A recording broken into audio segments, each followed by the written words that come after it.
ناظرین، جنت عربی زبان میں ایسے باغ کو کہتے ہیں جو سرسبز ہو اور گھنے درختوں کی وجہ سے زمین کو چھپا دے۔ جنت کا لفظ باغ بہشت کے لیے اکثر اوقات استعمال کیا جاتا ہے اور اس کا مطلب ہے پوشیدہ اور چھپی ہوئی چیز۔ قرآن مجید برہان رشید میں جنت جیسے حسین لفظ کا استعمال 66 مرتبہ کیا گیا ہے۔ اس خوبصورت اور دل افروز لفظ کی جمع جنات ہے اور جنات کا لفظ قرآن مجید میں 69 مرتبہ آیا ہے۔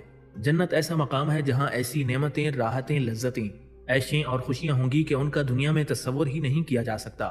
صحیح مسلم کی حدیث کے مطابق جنت میں ایسی نعمتیں ہیں جنہیں نہ کسی آنکھ نے دیکھا، نہ کسی کان نے سنا اور نہ ہی کسی دل میں ان کا تصور تک پیدا ہوا۔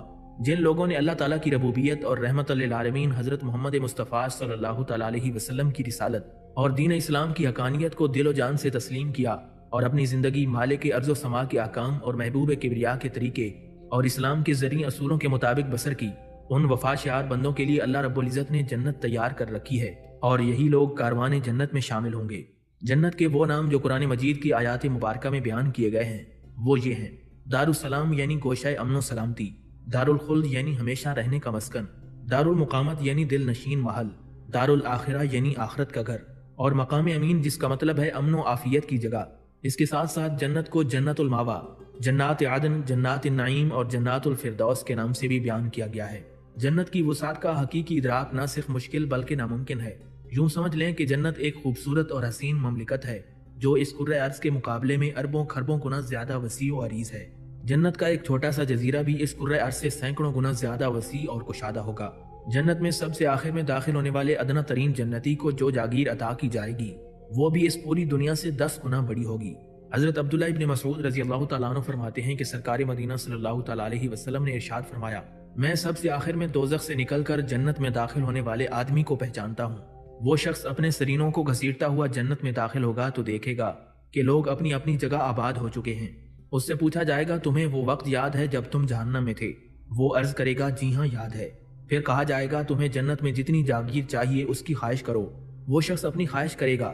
پھر کہا جائے گا: تیری خواہش کے مطابق جنت میں جگہ ہے اور کرۂ ارض سے بڑی جاگیر مزید تمہارے نام کی جاتی ہے۔ جنت کی زمین کا رنگ زعفران جیسا اور خوشبو کستوری جیسی ہوگی۔ زعفرانی رنگ انتہائی دلکشی کا حامل ہوتا ہے اور کستوری سے بہتر کوئی خوشبو نہیں ہوتی۔ جنت کی زمین اتنی اعلیٰ اور قیمتی ہوگی کہ مشرق و مغرب، شمال و جنوب، عرب و عجم بلکہ پوری دنیا کی دولت صرف ایک گز کے جنت کے ٹکڑے کی قیمت بھی نہیں بن سکتی۔ حضرت سہل بن سعد رضی اللہ تعالیٰ عنہ سے روایت ہے کہ سرکار دو عالم صلی اللہ تعالیٰ علیہ وسلم نے ارشاد فرمایا: جنت میں ایک چھڑی کے برابر جگہ پوری دنیا اور اس کی ہر چیز سے بہتر ہے۔ جنت کی تعمیر ایک سونے کی اینٹ اور ایک چاندی کی اینٹ لگا کر کی گئی ہے۔ اس کی مٹی زعفران کی ہے اور سیمٹ کستوری کا ہے۔ حدیث پاک میں ہے کہ رسول اللہ صلی اللہ تعالیٰ علیہ وسلم نے ارشاد فرمایا: میں جنت میں داخل ہوا تو ان میں خوبصورت اور چمکدار موتیوں کے گنبد تھے اور جنت کی زمین کستوری کی تھی۔ جنت کی زمین ہموار ہے اور اس کی نہریں اس کی زمین کو چیر کر نہیں چلتی بلکہ وہ زمین کے اوپر چلتی ہیں، دونوں طرف سے اپنی جگہ کے اندر اندر۔ ان کا پانی اپنی مقررہ حد سے بڑھ کر نہ دائیں جاتا ہے اور نہ بائیں۔ حضرت ابو ہریرہ رضی اللہ تعالیٰ عنہ فرماتے ہیں کہ جنت کی 4 دیواری کو ایک اینٹ سونے اور ایک اینٹ چاندی کی لگا کر تعمیر کیا گیا ہے۔ جنت کے ارد گرد 7 فصیلیں اور 8 پل ہیں جنہوں نے تمام جنت کو گھیرے میں لے رکھا ہے۔ سب سے پہلے 4 دیواری چاندی کی ہے، دوسری سونے کی، تیسری سونے اور چاندی دونوں سے ملی ہوئی، چوتھی لولو کی، 5ویں دیوار یاقوت کی، 6ٹھی دیوار زبرجد کی اور 7ویں ایسے نور کی ہے جو چمک رہا ہے۔ ان تمام 4 دیواریوں میں سے ہر ایک کے درمیان 500 سال کا فاصلہ ہے۔ بخاری شریف کی حدیث کے مطابق جو شخص بھی جنت میں جائے گا اس کا قد حضرت آدم علیہ السلام کی طرح 60 ہاتھ لمبا ہوگا۔ شروع میں تمام انسانوں کے قد 60 ہاتھ تھے، بعد میں آہستہ آہستہ گھٹتے گئے یہاں تک کہ موجودہ حالت پر آ گئے۔ جنتیوں کی اس لمبائی کی مناسبت سے ان کے جسم بھی چوڑے ہوں گے اور بھرپور جوانی ہوگی۔ حضرت معاذ بن جبل رضی اللہ تعالیٰ عنہ سے روایت ہے کہ حضور اکرم صلی اللہ تعالیٰ علیہ وسلم نے فرمایا: جب اہل جنت کی طرف جائیں گے تو ان کے جسم بالوں سے صاف ہوں گے، مسیں بھیگ رہی ہوں گی مگر داڑھی نہیں نکلی ہوگی۔ جنتیوں کے جسم گورے، آنکھیں سرمگیں اور عمریں 30 یا 33 سال کی ہوں گی۔ جنتیوں کے چہرے حسن و دلکشی کی وجہ سے چاند ستاروں کی طرح چمک دمک رہے ہوں گے۔ جنت میں جانے والے پہلے گروہ کے چہرے 14ویں رات کے چاند کی طرح چمکیں گے، دوسرے گروہ کے چہرے آسمان پر چمکدار خوبصورت ستاروں کی طرح چمک دمک رہے ہوں گے۔ یہ جنتی نہ حاجت کریں گے، نہ تھوک پھینکیں گے اور نہ ہی ان کے ناک میں غلاظت ہوگی۔ ان کی کنگھیاں سونے کی ہوں گی اور ان کا پسینہ کستوری کا ہوگا اور ان کی بیویاں حوریں ہوں گی۔ جنتی لوگوں کے اخلاق ایک ہی آدمی کے خلق جیسے ہوں گے اور ان کی صورت اپنے والد ماجد حضرت آدم علیہ السلام کی صورت پر ہوں گی۔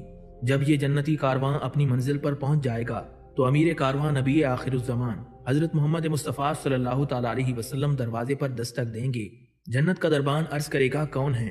رسول اکرم صلی اللہ تعالیٰ علیہ وسلم ارشاد فرمائیں گے میں محمد صلی اللہ تعالیٰ علیہ وسلم ہوں اور اپنی امت کو بھی ساتھ لایا ہوں۔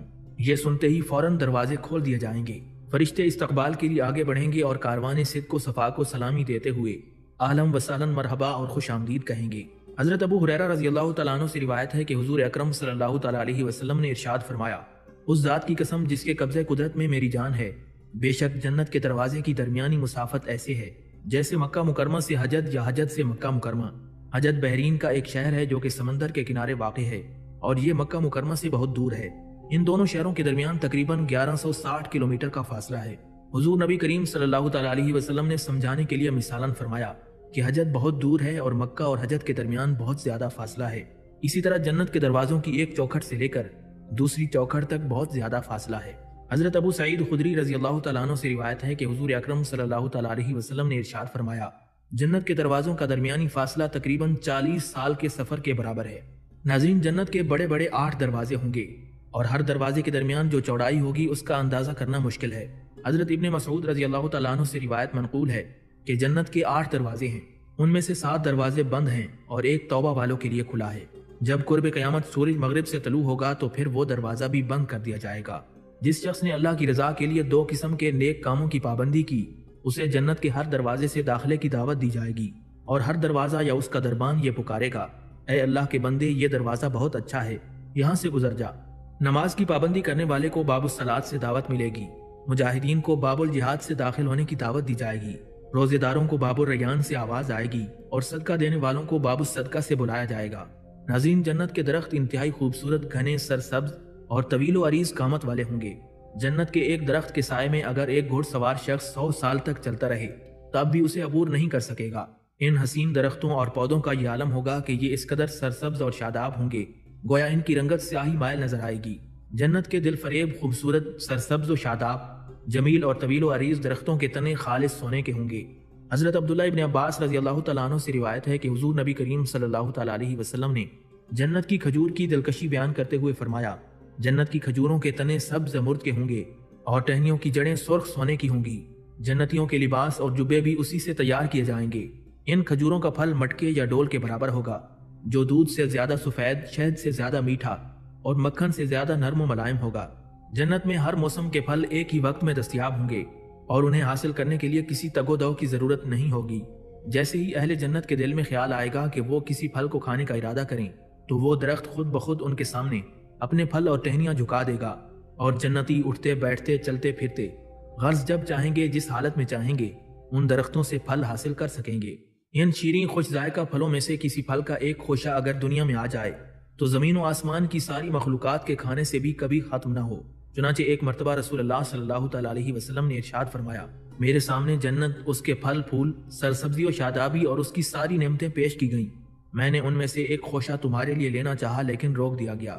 اگر میں تمہارے لیے وہ خوشہ لے لیتا تو زمین و آسمان کی ساری مخلوق اسے کھاتی لیکن وہ کبھی بھی ختم نہ ہوتا۔ حضرت ابو سعید خدری رضی اللہ تعالیٰ عنہ سے روایت ہے کہ رسول اکرم صلی اللہ تعالیٰ علیہ وسلم نے ارشاد فرمایا تم جب بھی اللہ رب العزت سے جنت مانگو تو جنت الفردوس ہی مانگو، کیونکہ وہ سب سے اعلیٰ اور بہترین جنت ہے۔ اس کے اوپر اللہ رب العزت کا عرش معلیٰ ہے اور جنت کی تمام نہریں بھی اسی جنت الفردوس سے جاری ہوتی ہیں۔ جنت میں پانی کا سمندر، دودھ کا سمندر، شہد کا سمندر اور پاک شراب کا سمندر ہے۔ پھر ان تمام سمندروں سے بے شمار نہریں نکلتی ہیں۔ جنت میں ویسے تو بے شمار نہریں ہوں گی جن کو گننا مشکل اور ناممکن ہوگا۔ احادیث مبارکہ میں جنت کی 5 خوبصورت اور مشہور ترین نہروں کا ذکر ملتا ہے جن میں نہر کوثر، نہر حیات، نہر لبن، نہر شراب اور نہر شہد شامل ہیں۔ جنت میں موجود سونے چاندی کے کناروں، یاقوت و مرجان اور موتیوں کے سنگریزوں والی یہ خوبصورت اور بے مثال نہر جسے نہر کوثر کہا جاتا ہے، اللہ تبارک و تعالیٰ کی طرف سے اپنے محبوب حضرت محمد مصطفیٰ صلی اللہ تعالیٰ علیہ وسلم کو بطور تحفہ عطا فرمائی گئی۔ چنانچہ ارشاد نبوی ہے کوثر جنت میں ایک نہر ہے جس کے دونوں کنارے سونے کے اور اندرونی حصہ یاقوت اور موتیوں کا ہے۔ نہر کوثر کی مٹی کستوری سے زیادہ خوشبودار، پانی شہد سے زیادہ شیریں، برف سے زیادہ سفید اور شفاف ہے۔ جنت کی نہروں میں صرف پانی ہی نہیں بلکہ دودھ، شراب اور شہد بھی بہے گا اور یہ نہریں ہمیشہ جاری رہیں گی۔ یہ نہریں ایسی ہوں گی کہ ان کے ذائقے میں کبھی بھی فرق نہیں ہوگا۔ پانی کی نہر ایسی ہوگی کہ اس میں سے کبھی بھی بدبو نہیں آئے گی۔ دودھ کی نہر ایسے ذائقے والی ہوگی کہ جنتی لوگ پیتے جائیں گے اور چھوڑنے کو دل نہیں کرے گا۔ اس کے باوجود بھی اس نہر کے دودھ میں فرق نہیں آئے گا۔ شراب کی نہریں ایسی ہوں گی کہ اس شراب کے پینے سے دنیا کی شراب کی طرح غصہ اور غنودگی نہیں چھائے گی۔ جنت کی شراب انتہائی خوشبودار اور لذیذ ہوگی۔ جنت میں خوبصورتی اور دلکشی کی انتہا ہو جائے گی۔ قلب و نظر کی تسکین کے لیے جگہ جگہ سے ہر دم پھوٹتے چشمے اور گنگناتی آبشاریں بھی رواں دواں ہوں گی۔ قرآن مجید میں جنت کے 3 خوبصورت اور دل موہ لینے والے چشموں کا ذکر کیا گیا ہے، جن میں کافور، سلسبیل اور تسنیم شامل ہیں۔ کافور وہ چشمہ ہے جس سے کافور ملی ہوئی لذیذ اور ذائقے دار شراب نکلے گی۔ سلسبیل جنت کا وہ عظیم چشمہ ہے جس سے زنجبیل ملا ہوا مشروب نکلتا ہے، اور تسنیم نامی چشمہ جنت کا وہ خوبصورت اور لذیذ چشمہ ہے جس کا پانی انتہائی نفیس اور سربند ہوگا۔ جنت میں ہر شخص کے لیے الگ الگ وسیع و عریض مملکت ہوگی، جس کے خاتمے یا چھن جانے کا کوئی خوف و خطرہ نہیں ہوگا۔ اس حسین مملکت میں رہائش کے لیے بنائے جانے والے خوبصورت اور عالی شان محلات کی تعمیر سونے چاندی کی دل فریب اینٹوں اور کستوری کے معطر سیمنٹ سے کی گئی ہے۔ جنت کے محلات اس قدر بڑے اور کشادہ ہوں گے کہ ان میں نصب ایک ایک خیمے کا طول و عرض 60 میل ہوگا، جو کسی جوڑ کے بغیر ہیروں کو کرید کر بنائے جائیں گے۔ محلات میں جگہ جگہ چمکتے دمکتے فانوس اور سونے کی انگیٹھیاں ہوں گی، جن سے عود کی مشہور کن خوشبو نکل کر سارے محلات کی فضا کو معطر کر دے گی۔ یہ بنگلے، کوٹھیاں، محلات اور باغات اس قدر صاف اور شفاف ہوں گے کہ ان کے اندر سے باہر کی ہر چیز اور باہر سے اندر کی ہر چیز صاف و شفاف نظر آئے گی۔ ایسے عالی شان محلات میں اہل جنت عیش و عشرت اور آرام کی زندگی بسر کریں گے۔ جنت میں اللہ تبارک و تعالیٰ اپنے نیک اور فرما بردار بندوں کو انتہائی نرم و نازک ریشمی ملبوسات اور دلکش زیورات سے آراستہ کرے گا۔ جنت کے لباس اور زیورات ایسے عمدہ اور حسین ہوں گے جو کبھی کسی بادشاہ نے خواب میں بھی نہیں دیکھے ہوں گے۔ جنت کا ریشم اس قدر عمدہ، نفیس اور خوبصورت ہوگا کہ اس سے تیار ہونے والے 70 جوڑے پہننے کے باوجود بھی اندرونی خوبصورتی اور حسن صاف نظر آئے گا۔ جنت کے زیورات اتنے حسین اور دلکش ہوں گے کہ ان کی چمک کے سامنے سورج اور چاند کی روشنی ماند پڑ جائے گی۔ حضور نبی کریم صلی اللہ تعالیٰ علیہ وسلم نے ارشاد فرمایا، جنت کی چیزوں میں سے اگر کوئی چیز ایک ناخن جتنی مقدار کے برابر بھی ظاہر ہو جائے تو وہ زمین و آسمان کی ہر چیز کو منور کر دے، اور جنتی مرد اگر جھانکتے ہوئے اپنے کنگن کی ایک جھلک دنیا پر ڈال دے تو اس کی چمک سورج کی روشنی کو اس طرح ختم کر دے جس طرح سورج کی چمک ستاروں کی روشنی کو ختم کر دیتی ہے۔ ناظرین، جنات عدن جنت کا ایک نام ہے، اور ایک روایت کے مطابق یہ تمام جنتوں کا مجموعی نام ہے، اور سب جنتیں جنات عدن ہیں۔ جنت عدن جنت کا درمیانی حصہ اور بلند ترین حصہ ہے، اور یہ جنت تمام جنتوں سے اونچی ہے۔ حضرت سعید بن مسیب رضی اللہ تعالیٰ عنہ فرماتے ہیں، جنت عدن وہ جنت ہے جس سے اللہ رب العزت کا عرش سجا ہوا ہے، اور یہ درمیانی جنت ہے۔ باقی سب جنتیں اس کے ارد گرد ہیں، لیکن یہ ان سب سے افضل، اعلیٰ اور بہتر ہے۔ جنت الماوا، ماوا عربی میں ٹھکانے کو کہتے ہیں، اور چونکہ یہ جگہ مسلمانوں کا اصلی ٹھکانہ ہے اس لیے اسے جنت الماوا کہا جاتا ہے۔ حضرت ابن عباس رضی اللہ تعالیٰ عنہ فرماتے ہیں کہ یہی وہ جنت ہے جہاں پر حضرت جبرائیل علیہ السلام اور دوسرے فرشتے جا کر آتے ہیں۔ حضرت کعب بن احبار رضی اللہ تعالیٰ عنہ فرماتے ہیں کہ جنت الماوا وہ جنت ہے جس میں سبز رنگ کے پرندے رہتے ہیں، انہی پرندوں میں شہداء کی روحیں رہتی ہیں۔ جنت الفردوس، ناظرین، فردوس ایک ایسا نام ہے جو تمام جنت پر بولا جاتا ہے، اور جنت کے اعلیٰ و عرفہ درجے پر بھی۔ حضرت لیث رحمۃ اللہ علیہ فرماتے ہیں، فردوس انگوروں کے باغ والی جنت ہے۔ فردوس ایک ایسی جنت ہے جس میں بہت سارے درخت ہیں، گویا کہ جنت الفردوس کی زمین درختوں کے پتوں اور ٹہنیوں سے چھپی ہوئی ہے۔ جنات النعیم، جنات النعیم یعنی نعمتوں والی جنتیں۔ جنت کیونکہ کھانے پینے، لباس، صورتیں، پاکیزہ ہوائیں، خوبصورت مناظر اور وسیع و عریض محلات جیسی ظاہری اور باطنی نعمتوں پر مشتمل ہے، اس لیے اسے جنات النعیم کہا گیا ہے۔ المقام الامین یعنی امن و امان کی جگہ۔ جنت میں کیونکہ امن و امان ہوگا، نہ کوئی فکر ہوگی، نہ کوئی پریشانی، نہ ڈر ہوگا اور نہ نعمتوں کے چھن جانے کا خوف، بلکہ جنت میں ہر طرح کا راحت و سکون اور امن و امان حاصل ہوگا، اس لیے اسے مقام امین کے نام سے موسوم کیا گیا ہے۔ جنت کا ایک نام دار الخلد ہے، یعنی ہمیشہ رہنے کا گھر۔ اہل جنت کیونکہ ہمیشہ ہمیشہ کے لیے جنت میں رہیں گے اور وہاں سے کبھی بھی نہیں نکالے جائیں گے، اس لیے اسے دار الخلد بھی کہا جاتا ہے۔ جنت کا ایک نام دار السلام ہے، جس کا مطلب ہے سلامتی کی جگہ۔ جنت اس نام کی سب سے زیادہ مستحق ہے، کیونکہ جنت ہر آفت و مصیبت سے امن و سلامتی کی جگہ ہے، اس لیے اسے دار السلام کہا جاتا ہے۔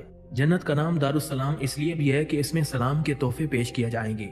انبیاء کرام علیہ السلام آپس میں اور جنتیوں کو سلام فرمائیں گے، جنتی بھی آپس میں سلام کہیں گے، اس کے علاوہ فرشتے بھی سلام کہیں گے، اور اللہ رب العزت کی طرف سے سلام کا تحفہ ارشاد فرمایا جائے گا۔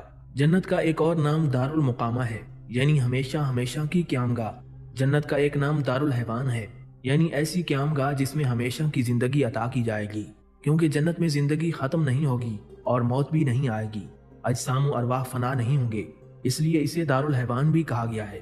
ابن حکم رحمۃ اللہ علیہ سے روایت ہے کہ رسول اکرم صلی اللہ تعالیٰ علیہ وسلم نے ارشاد فرمایا، جنت عدن جنت کے باقی درجات سے 9 لاکھ گنا بڑی ہے، اور دارالسلام نامی جنت کا درجہ جنت عدن سے 9 لاکھ گنا بڑا ہے۔ حضرت عبداللہ بن حارث رضی اللہ تعالیٰ عنہ فرماتے ہیں کہ نبی کریم صلی اللہ تعالیٰ علیہ وسلم نے فرمایا، اللہ تبارک و تعالیٰ نے 3 چیزیں اپنی قدرت کاملہ کے دست مبارک سے پیدا فرمائیں۔ حضرت آدم علیہ السلام کو اپنی قدرت کاملہ کے دست اقدس سے تخلیق فرمایا، تورات شریف کو اپنی قدرت کاملہ کے دست مبارک سے تحریر فرمایا، اور جنت الفردوس کو اپنی قدرت کاملہ کے دست مبارک سے پیدا فرمایا۔ حضرت انس بن مالک رضی اللہ تعالیٰ عنہ فرماتے ہیں کہ حضور علیہ الصلوۃ والسلام نے فرمایا، اللہ تعالیٰ نے جنت عدن کو اپنی قدرت کاملہ کے دست اقدس سے بنایا۔ اس کی ایک اینٹ سفید موتی کی ہے اور ایک اینٹ سرخ یاقوت کی ہے، ایک اینٹ سبز زبرجد کی ہے اور اس کا گارا کستوری کا ہے، اس کی بجری لولو موتی ہیں اور اس کی گھاس زعفران کی ہے۔ اسے بنا کر اللہ رب العزت نے اس سے فرمایا، بول۔ اس نے کہا، بے شک وہی لوگ کامیاب ہوں گے جو مومن ہیں۔ تو اللہ رب العزت نے فرمایا، مجھے میری عزت اور جلال کی قسم، کوئی بخیل تیرے اندر داخل ہو کر میرا پڑوسی نہیں بنے گا۔ پھر حضور اکرم صلی اللہ تعالیٰ علیہ وسلم نے یہ آیت تلاوت فرمائی جس کا ترجمہ یوں ہے، اور جنہیں طبیعت کے بخل سے بچا لیا گیا بس وہی لوگ کامیاب ہوں گے۔ حضرت ابو سعید خدری رضی اللہ تعالیٰ عنہ سے روایت ہے کہ حضور اکرم صلی اللہ تعالیٰ علیہ وسلم نے ارشاد فرمایا، تم جب بھی اللہ رب العزت سے جنت مانگو تو جنت الفردوس ہی مانگو، کیونکہ وہ سب سے اعلیٰ اور بہترین جنت ہے۔ اس کے اوپر اللہ رب العزت کا عرش معلیٰ ہے اور جنت کی تمام نہریں بھی اسی جنت الفردوس سے جاری ہوتی ہیں۔ حضرت سہل بن سعد رضی اللہ تعالیٰ عنہ سے روایت ہے کہ حضور اکرم صلی اللہ تعالیٰ علیہ وسلم نے ارشاد فرمایا، جنت میں ایک چھڑی کے برابر جگہ پوری دنیا اور اس کی ہر چیز سے بہتر ہے۔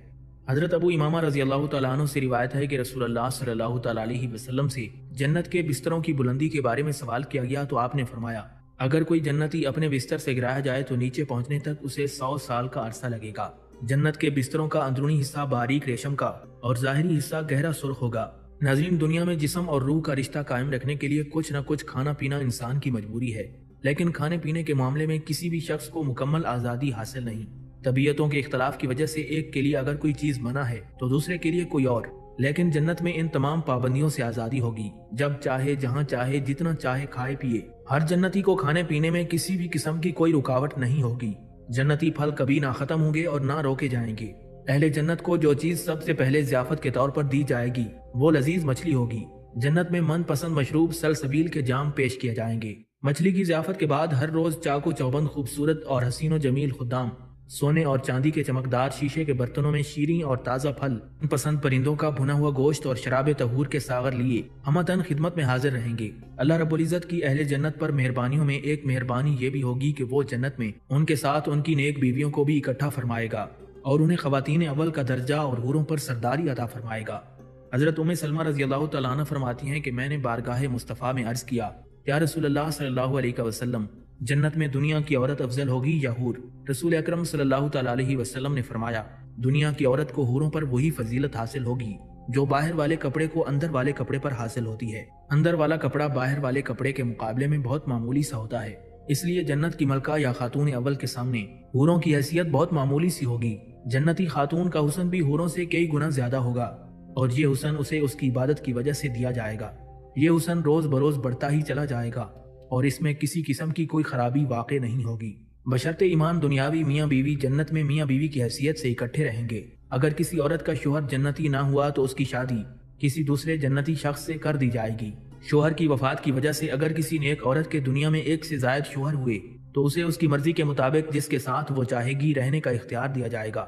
جنت میں داخل ہونے والی تمام خواتین ظاہری علائشوں مثلاً حیض، نفاس وغیرہ اور باطنی علائشوں مثلاً غصہ، حسد، کینہ اور چغلی وغیرہ سے پاک اور صاف ہوں گی۔ جنتی عورت جب جنت میں داخل ہوگی تو کنواری، نوخیز جوانی کی حامل، نسوانی جذبات سے مالا مال، خوش گفتار اور خوش اتوار، شوہر کا دل بہلانے والی اور اس کی ہم عمر ہوگی۔ جنت میں جانے والی خواتین کے حسن کو بیان کرتے ہوئے رسول اکرم صلی اللہ تعالیٰ علیہ وسلم نے فرمایا، جنتی عورتیں بیک وقت 70 پوشاکیں زیب تن کیے ہوں گی، لیکن اس کے باوجود ان کی خوبصورتی کی وجہ سے گوشت سے ہڈیوں کا گودا نظر آئے گا۔ حضرت انس بن مالک رضی اللہ تعالیٰ عنہ سے روایت ہے کہ سرکار مدینہ صلی اللہ تعالیٰ علیہ وسلم نے جنت کی خواتین کی خوبصورتی اور خوشبو کا ذکر کرتے ہوئے فرمایا، اگر جنت کی عورتوں میں سے کوئی عورت دنیا میں جھانک لے تو اپنے حسن کی جھلک سے مشرق و مغرب کے درمیان ہر چیز کو منور کر دے اور اپنی خوشبو سے پوری دنیا کو معطر کر دے۔ ناظرین، جنت میں نیک بیویوں کے علاوہ مومنین کو اللہ تعالیٰ کی طرف سے 80,000 خدام اور 72 حوریں عطا کی جائیں گی۔